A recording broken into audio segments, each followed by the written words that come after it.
그 사람과 헤어지게 된 것은 아이들을 키우기 위해서였다. 나는 동생이 쉬는 일요일에나 시간이 났고 그 사람은 격주 월요일에만 쉬었다. 나로선 아이들을 두고 나간다는 것 자체가 불가능했다. 동생은 월요일에 출근해야 했으니 일요일에는 일찍 잠자리에 들어야 했고 그 사람은 월요일에 쉬기 때문에 일요일에는 평상시보다 더 늦게 일을 마쳤다. 그래도 처음엔 그 사람이 일을 마친 시간에 맞춰 잠깐이라도 만나곤 했다. 마음껏 함께 보낼 수 없으니 눈치 없이 흐르는 시간이 아까웠다. 그 사람을 만나고 있으면 집에 동생이 있는데도 나는 마치 내 임무를 방치한 사람처럼 불안했다. 그 사람 역시 하루치의 피로를 끌어안고 나를 만나는 일이 고단하다는 걸 애써 숨겨도 어쩔 수 없이 표가 났다. 그 사람과 나의 관계가 나 때문에 불편해지는 것이 부담되기 시작했다. 그 사람에게 미안하다고 말해야 하는 내 상황이 싫었고 그 사람이 그럼에도 불구하고 묵묵히 참아줄 사람이라는 것도 싫었다. 인정하기 싫지만 나는 동생이 집으로 돌아왔을 때부터 이렇게 될 줄, 이렇게 되고야 말 것이라는 걸 어렴풋이 예상하고 있었다. 그 사람을 처음 만난 건 서점에서였다. 수업을 마치고 종종 걸음으로 귀가하면 간신히 사거리 서점에 들를 수 있었다. 간판에 불이 켜져 있으면 그렇게 반가울 수가 없었다.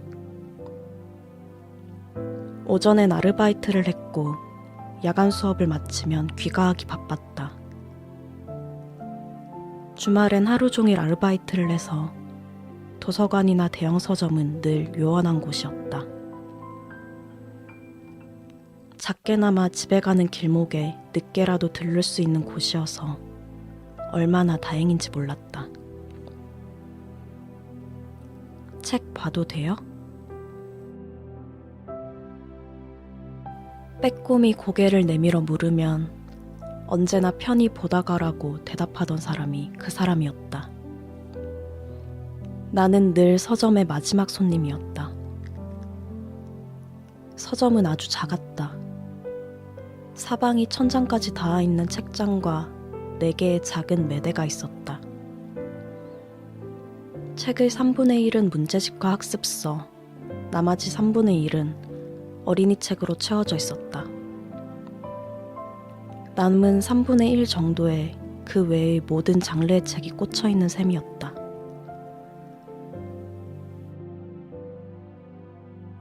시집은 문학 코너의 책장의 2칸에 불과했다. 처음엔 읽을 수 있는 시집이 있다는 것만으로도 고마웠고 나중에는 주문을 해서 시집을 샀고 곧 신청하지 않아도 신간 시집들이 꽉 차게 진열되어 있으며 뒤에는 책장 하나 7칸에 모두 시집이 꽂히게 되었다. 마치 내가 서가를 운영한 사람이라도 된 듯 묘한 자부심이 들 정도였다.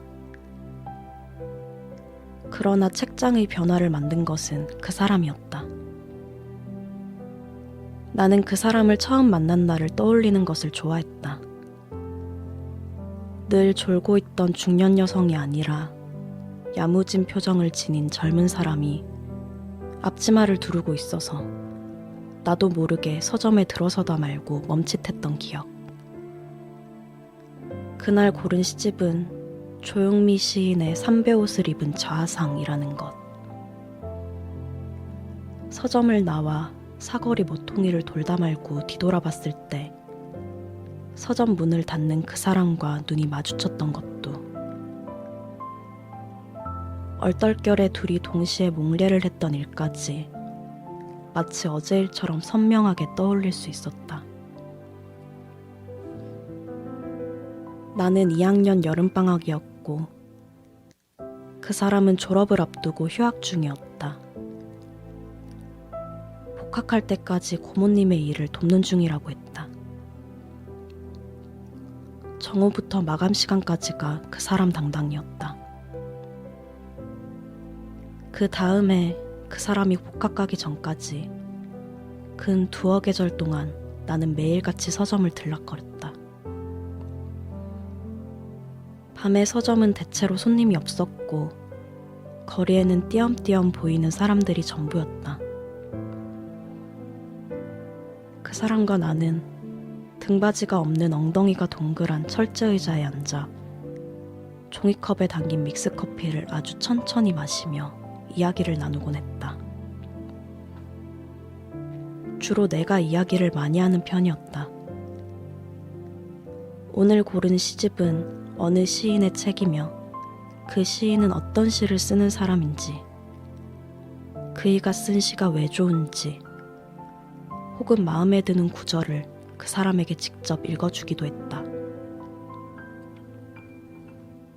그 사람은 언제나 진지하게 경청했다. 대체로 잘 이해가 안 간다고 말했지만 나는 이해하지 않아도 된다고, 이해와 별개로 좋은 느낌이 있지 않으냐고, 그것을 발견한 것만으로도 훌륭하다고 수다스럽게 덧붙이곤 했다. 간혹 그 사람이 먼저 좋다고 표현하는 시구절이 있을 때에는 괜히 기쁘기까지 했다. 나는 졸업을 했고 그 사람은 복학을 했다. 나는 그 사람이 일하던 서점에서 아르바이트를 시작했고 문을 닫을 무렵이면 그 사람이 들르곤 했다. 내가 그 사람에게 시를 이야기했던 것처럼 그 사람은 학교에서 있었던 일들을 이야기해 주었다. 뜨거운 커피는 얼음을 탄 차가운 커피로 바뀌었을 뿐 밤의 서점은 여전히 손님이 없었다. 서점은 참고서나 문제집 외에는 팔리는 책이 별로 없었다. 여기저기 동네 서점들이 문을 닫던 시절이었다. 아르바이트를 시작하고 얼마 안 되어 서점도 문을 닫기로 결정되었다. 그 사람을 만날 구실이 없어지는 것 같아서 나는 좀 아쉬웠다. 평생을 혼자 살아왔다는 그 사람의 고모님은 도시 생활을 청산하고 고향으로 내려간다고 했다. 고향은 그 사람의 부모가 있는 곳이었다. 고모님네서 살던 그 사람은 고모님의 귀향으로 혼자 살 곳을 구해야 했다. 일단 고향에서 여름방학을 보내고 올라와 거처를 정할 거라 했다. 서점에서는 좀 멀지만 학교에서는 가까운 곳으로 정할 것 같다고 담담하게 이야기를 하는 그 사람이 어쩐지 좀 야속했다. 서점 문이 벌컥 열리더니 취객이 들어와 화장실을 찾았다. 취객과 함께 열린 문으로 뜨거운 공기가 훅 쏟아져 들어왔다. 며칠째 열대야가 계속되고 있었다. 그 사람이 취객을 데리고 나가 상가 화장실을 알려주었다. 자정이 다 되어가고 있었다. 나는 그만 일어나 서점의 가장 안쪽의 조명부터 끄기 시작했다. 조명을 다 끄자 바깥이 더욱 환하고 선명하게 보였다. 뜨거운 공기에 뒤돌아보니 어느새 그 사람이 들어와 있었다. 불이 꺼져 있어서 놀랐어요. 먼저 간 줄 알고. 아직 안 갔어요. 같이 가요. 고마워요. 열쇠 주세요. 제가 잠글게요. 잠깐만요. 에어컨도 꺼야 해요. 에어컨을 끄자 순간 세상이 고요해진 것 같았다. 거리를 향해 서 있던 그 사람이 말했다. 나가기 싫네요. 너무 더워요. 그 사람 옆으로 다가가 매대에 기대어 나도 바깥을 바라보며 말했다. 시원한 공기 아까우니까 조금 더 있다 갈까요? 그럴까요? 고개를 끄덕이자 그 사람도 매대에 슬쩍 기댔다. 밖이 하나도 안 더워 보이네요. 여기가 시원하니까요. 마주보는 게 아니라 같이 한 방향을 바라보고 있자니 묘한 긴장감이 들었다. 같이 영화라도 보면 좋았을 텐데. 아쉽네요. 이제부터 보러 다니면 되죠. 고개를 돌려 그 사람을 바라봤다. 키가 큰 줄은 몰랐는데 나란히 서 있으니 내 머리가 그 사람의 어깨에 겨우 닿을락 말락했다. 그 사람이 나를 향해 고개를 돌렸다. 눈이 마주쳤지만 그 사람이나 나나 서로의 시선을 피하지 않았다. 이제 좁은 여기 말고 넓은 데서 만나요. 지금 데이트 신청한 거예요? 네. 그 사람이 너무 크게 대답을 하는 바람에 둘 다 피식 웃고 말았다. 그 사람이 손을 내밀었다. 나는 열쇠를 쥔 손 그대로 그 사람의 손에 올렸다. 그 사람이 미소를 지으며 내 손을 부드럽게 감싸주었다. 맞닿은 모든 부분의 세포들이 다 제각각 살아있다는 게 느껴질 정도로 온 신경이 마주잡은 손으로 향했다. 그날 밤 그 사람과 내가 함께 본 건 특별한 풍경은 아니었다. 맥주라도 한잔 했는지 유쾌하게 웃으며 지나가는 무리들과 걷는 내내 통화를 하며 미소를 짓던 아가씨. 수줍게 팔짱을 끼고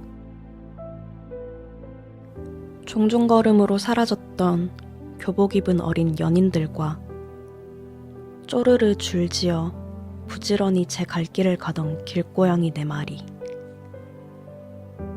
저 멀리 편의점의 야외 테이블에는 아이스 커피를 앞에 둔 사람들로 빈자리가 없었고,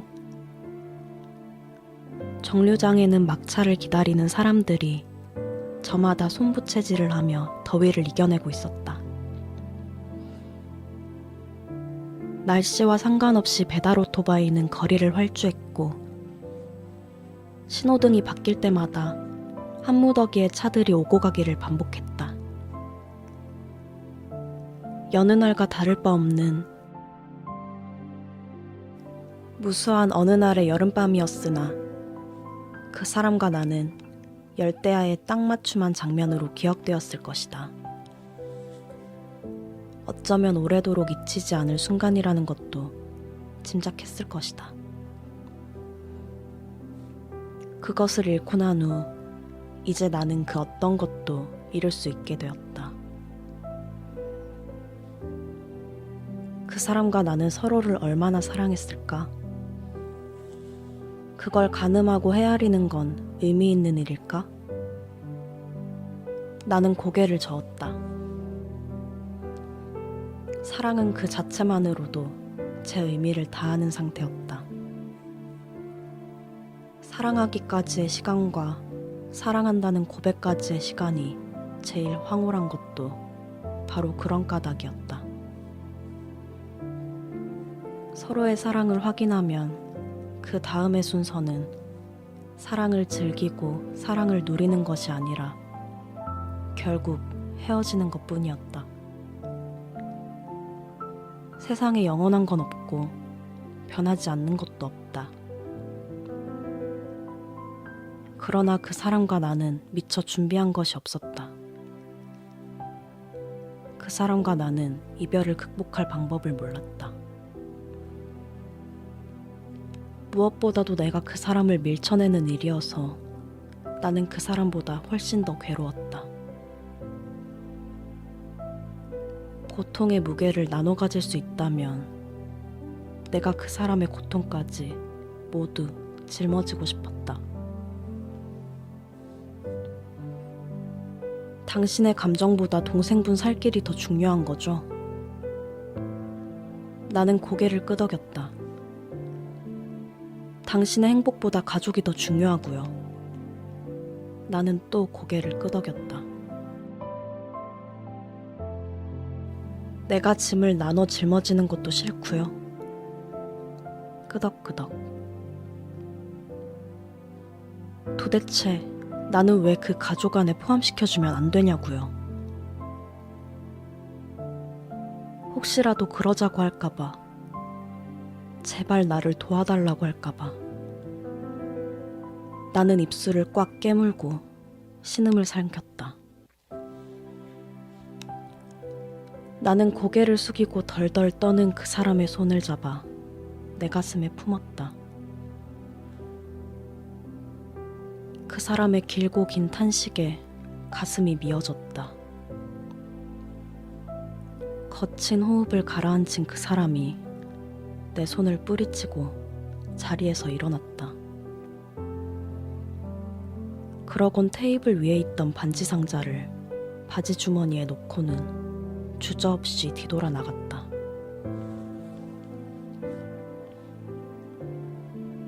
동생이 연애를 한다는 걸 눈치챌 때마다 어쩔 수 없이 서운함이 들었다. 동생도 자기 인생을 살아야 하니까 누구를 만나든 내가 뭐라 할 수는 없었다. 아이들의 새아빠가 될 만한 상대인지 아니면 데이트로만 끝낼 상대인지는 알 도리가 없었다. 여하튼 연애를 할 때는 어떻게든 표가 났다. 화장을 조금 더 공들여 한다든가 옷차림에 신경을 쓰거나 귀가 시간이 늦어졌다. 당연한 변화인데도 그걸 알아채는 나에게 짜증이 났다. 어김없이 꽃을 받아오기도 했고 안 보이던 액세서리가 눈에 띄었다. 평상시에는 쓰지도 않던 향수를 매일 뿌렸고 일주일에 하루 쉬는 일요일에도 외출을 했다. 동생의 변화를 목도할 때마다 마음이 무거워졌다. 동생의 새 삶은 당연한 일이지만 아이들을 생각하면 단순한 일로 여겨지지 않았다. 결혼 경험이 있는 걸, 아이들도 있다는 걸 밝혔는지 무엇보다도 이번에는 제대로 된 남자여야 할 텐데 어쩐지 모든 것이 불안했다. 나는 진심으로 동생이 행복해지길 바랐다. 조카들에게도 자상하고 좋은 아빠가 생기길 바라 마다하지 않았다. 다만 혹여 만약 그러니까 만일에라도 동생이 아이를 두고 간다고 해도 나는 그러라 할 참이었던 것이다. 동생은 아직 젊었다. 그런데 어쩐지 만남이 오래가진 않았다. 동생은 좀처럼 자신의 연애에 대해서는 입을 열지 않았다. 이해가 안 되는 건 아니었다. 버는 돈 전부를 생활비로 내놓고 있기는 했어도 나에게 두 아이를 맡겨두는 것에 일종의 부채감도 있는 듯 싶었다. 뭐랄까, 아이들을 키우기 위해서 그 사람과 헤어지게 된 것이었지만 나는 그게 억울하진 않았다. 살면서 주인공이었던 적이 없었던 것처럼, 애초에 보통의 삶에 어울리지 않았던 것처럼, 어쩌면 이제야 나와 잘 어울리는 상황에 놓인 것 같다는 기분마저 들었다. 그 사람과 만나온 8년간 더없이 그 사람을 사랑한 것 같지만 한편으로는 늘 불안했다. 그럴 리가 없다는 생각. 내가 이렇게 좋은 걸 누리는 것이 이상하다는 생각. 나는 행운과 어울리는 사람이 아니라는 생각. 인생은 내 마음대로 돌아가는 게 아니라는 생각. 아무것도 아닌 존재로 살아도 상관없을 것 같은 내 삶은 그렇게 예정된 것 같다는 생각. 정말 내 생각이 그런 것인지, 그렇게 기억해야만 내가 아이들을 키울 수 있을 것 같아서 그런 것인지는 나도 구분하기 어려웠다. 문득 그 사람이 그리울 때가 있었다. 데려다 주겠다며 집 앞까지 같이 오고선 정작 헤어지기 싫어 빌라 입구에 목련 밑동만 툭툭 차대던 여름밤이라든지, 내가 읽어주는 시를 가만히 듣고 있던 그 사람의 진지한 얼굴,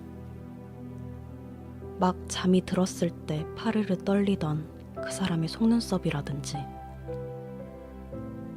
아무것도 아닌 듯 무심하게 걸었던 그 사람의 동네 골목길과 그렇게 먹고도 질리지 않던 떡볶이 같은 것들. 좁은 침대에 그 사람의 팔을 베고 가만히 누워있다 보면 온몸에 느껴지던 묵직한 이불의 무게 같은 것들. 어쩌면 더 일찍 헤어져야 했던 건 아니었을까 하는 생각도 들었다. 나보다 6살이나 어린 그 사람에게는 나는 너무 늙은 사람이었구나 라는 자격지심이 뒤늦게 몰려오기도 했다. 제대로 된 생일 선물을 해주지 못한 것도 걸렸고, 그럴싸한 여행도 못 다녀온 것도, 사랑한다는 말에 너무 인색했다는 사실도 후회가 되었다. 그래도 만나는 동안 한 번도 싸우지 않은 건 잘한 일 같았다. 가난했던 연애였지만 가난한 사랑으로 기억되진 않았다. 헤어지고서도 계절에 한 번씩은 안부 문자를 주고받으며 서로의 안위를 물어오는 것도 다행이라는 생각이 들었다. 그 사람에게 새로운 사람이 생기길 바랬지만 더 솔직히는 그걸 나에게 말하지는 않기를 바랬다.